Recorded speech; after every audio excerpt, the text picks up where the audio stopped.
In today's video, I want to show you how I converted an 80-year-old military training 22 into a mass rifle.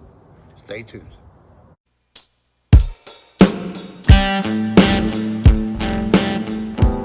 Hey everybody, thanks for coming back for another video. This is Dave, and appreciate you being here with me. I want to show you a rifle that is near and dear to my heart. It's a Mossberg 44 USD, and the first time I shot it, I was 11 years old. My dad traded for this rifle, an old British 303 Enfield, and that was the first time I got to shoot it when he did that trade. This is the original stock that it came with the original leather sling and the sling swivel studs and all that stuff. I'm taking advantage. It's a beautiful sunny day out here, so hopefully this comes through all right for y'all. I just thought I'd take advantage of it and come out here in the natural light, you know, and show you this. So, like I said, this is the original stock that it came with, and the original sling, and it's walnut. I didn't want to do anything to this stock. It's such a pretty piece of wood, and it's in excellent condition.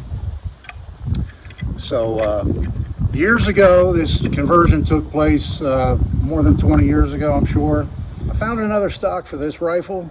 I can't remember exactly where I found it at, but I used to get the Numrich Gun Corp catalog, and I used to order a lot of gun parts from them. And so likely I saw it in their catalog as a surplus, replacement stock, or whatever for the old 44 USs. So I bought one and I converted it, and here it is. Here is what I came up with. And I'll tell you all the modifications I did to it, and I'll start with some of the old parts that I took off. Let's see. So we've got the original magazine right here.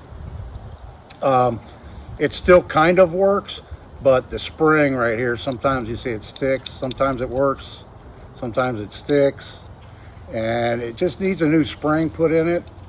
But I managed to find a brand new magazine for this rifle. I haven't looked in years to see, but I'm sure they're still available if you wanted to hunt around and find one to replace your old worn out one or whatever. But it seems to be really good quality. And there again, I might have got this from Gun Parts Corp. Ordered it through their catalog, and it works really well. Yeah, I believe it's like a 7-round magazine.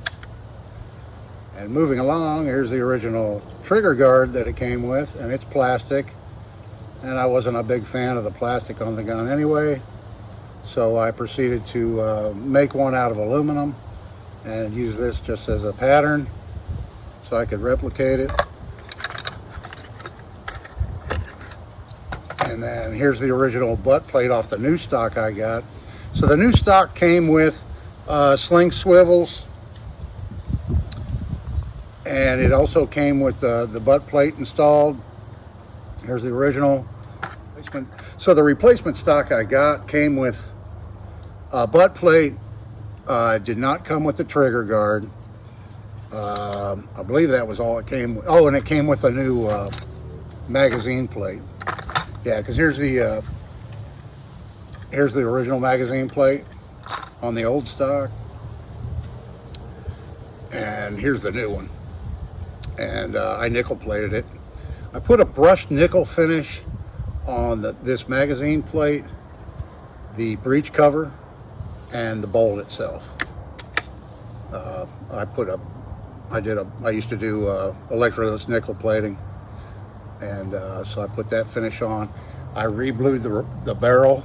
I hot blued it. I used to have a bluing tank years ago, and I re-blued the barrel years ago and got that pretty nice.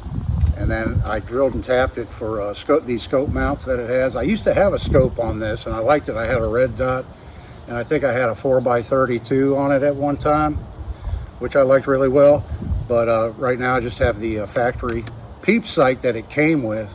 Now, I think the original versions of this rifle came with a Lyman 57 peep sight, and then later on they Mossberg started putting their own on it, and this one's the Mossberg S130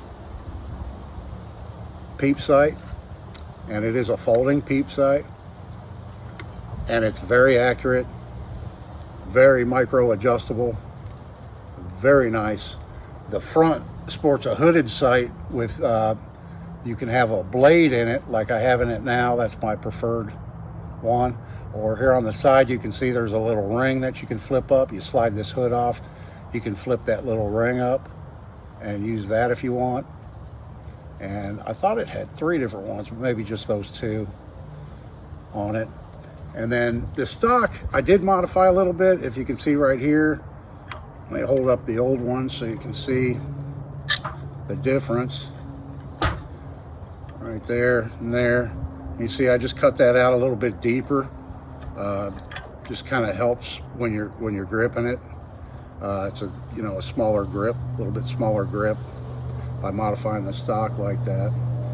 And then of course cut the end, and then trigger guard there's the aluminum trigger guard that I made for it. And I thought that came out really nice. I like that. It's natural aluminum, just polished. Didn't put any anodizing on it. I don't do any anodizing, so that's just the natural aluminum finish. And then I made this hand stop for it.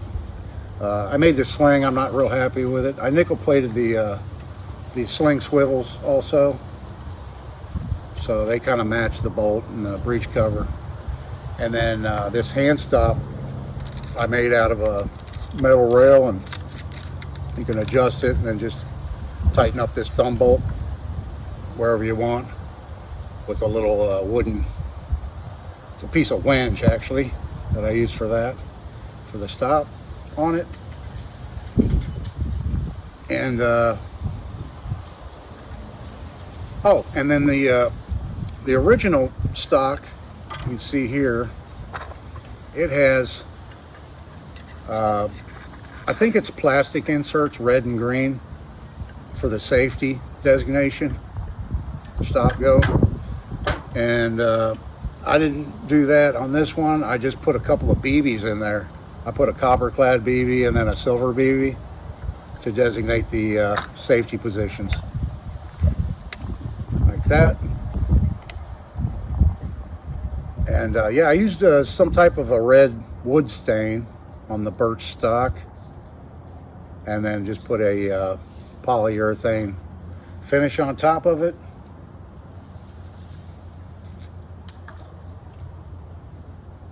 And there she is. Oh, and I did float the barrel too. The barrel's floated in the new stock. I forgot to mention that. So anyway, thanks for joining me on this beautiful sunny day today. I really appreciate it. I appreciate all my subscribers. If you're not subscribed to my channel, I would really appreciate it. Come on back for more content like this. I've got a lot more things I can show you. I've been kind of behind on making my air gun videos. There's a plane going overhead, of course. I'm really behind on that, and I need to be making some more, and I've got more planned coming up. I've just been so busy with all these flea market finds and cleaning up other stuff, and the clutch went out on my truck last week and I had to fix that. And so thanks again for watching. Please like, share, subscribe, and all that good stuff. This is Dave. See you in the next one.